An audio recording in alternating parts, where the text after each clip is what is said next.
তাইলে আপনি ইউনূসের ফিউচার কি দেখছেন, দেখতেছেন আমি যমুনায় নাকি? ভয়াবহ চিত্র দেখতেছি। আমি যমুনায় যেটা দেখতেছেন না? দেখতেছি যে সে গণধোলাই খাইয়ে বসতে পারে। এটা খুব আশ্চর্য হওয়ার কিছু থাকবে না, কারণ সে মানুষ, যে ফ্যামিলির একটা লোক মারা গেছে, যে ফ্যামিলির একটা মেয়ে ধর্ষিত হয়েছে, মব ভায়োলেন্সে যে মানুষ বেইজ্জত হয়েছে, যে মানুষ চাকরিচ্যুত হয়েছে, যে মানুষ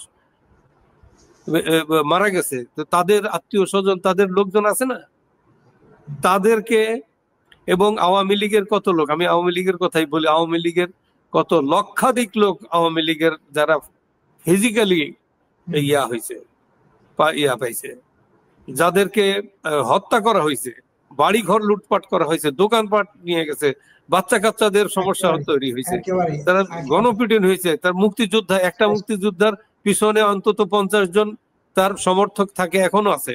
তো সেই এরা এরা এদের ভিতরের যে আপনি যে যন্ত্রণা, এই যন্ত্রণাটা মিটাবে কি দিয়ে?